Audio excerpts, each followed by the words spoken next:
But deep within, confusion takes the palace, anguish and sad commotion, and the vaulted walls echo with the wail and woe of women, lament that beats against the golden stars. Across the huge apartments in their terror the matrons wander, clutching at the doors, embracing them, imprinting kisses. Pyrrhus, his father's force within him, presses forward. No barrier, and not the guards themselves, can hold him off. The gate gives way before the ram's repeated hammerings. The doors are severed from their hinges, topple out. Force cracks a breach. The Danaans storm and pour across the passage, butchering the first they meet. Their soldiers stream across the palace. Less furious than these, the foaming river, when it is burst across resisting banks and boundaries and overflows, its angry flood piling in a mass along the plains, as it drags flocks and folds across the fields. And I myself saw Neoptolemus, insane with blood, and both of Atreus' sons upon the threshold. I saw Hecuba, together with her 100 daughters, and among the altars I could see King Priam, polluting with his blood the fires he himself had hallowed. In the 50 bridal chambers that had such hopes of sons, the doors that once had stood so proud with booty and with barbaric gold lie on the ground. What fire cannot do, the Danaans can. Perhaps you now will ask the end of Priam, when he has seen his beaten city ruined, the wrenching of the gates, the enemy among his sanctuaries.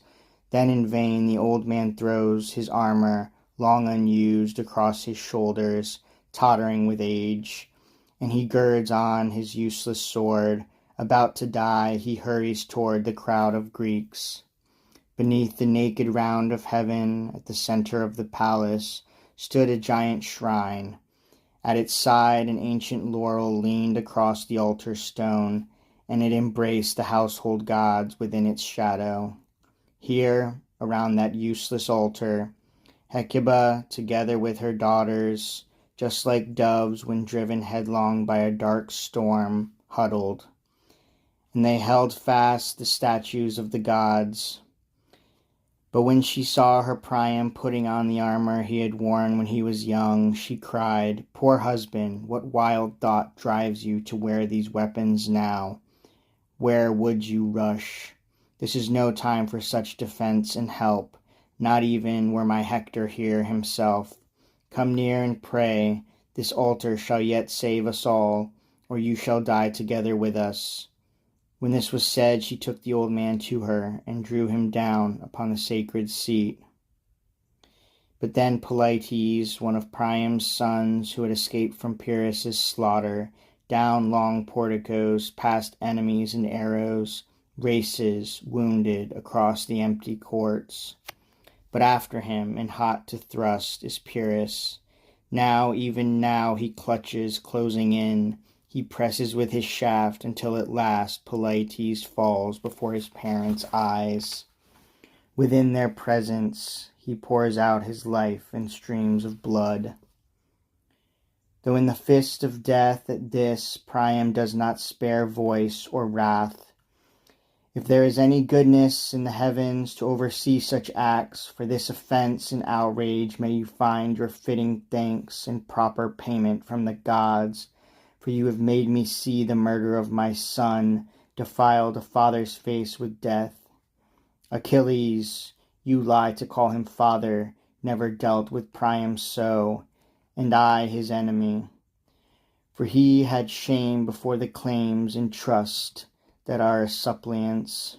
He handed back for burial the bloodless corpse of Hector, and sent me off in safety to my kingdom. The old man spoke. His feeble spear flew off, harmless. The horse bronze beat it back at once. It dangled, useless now, from the shield's boss. And Pyrrhus, carry off these tidings. Go and bring this message to my father, son of Peleus. And remember, let him know my sorry doings. How degenerate is Neoptolemus! Now die! This said, he dragged him to the very altar stone, with Priam shuddering and slipping in the blood that streamed from his own son. And Pyrrhus with his left hand clutched tight the hair of Priam, his right hand drew his glistening blade, and then he buried it hilt high in the king's side. This was the end of Priam's destinies, the close that fell to him by fate. To see his Troy in flames and Pergamus laid low, who once was proud king over many nations and lands of Asia. Now he lies along the shore, a giant trunk, his head torn from his shoulders, a corpse without a name.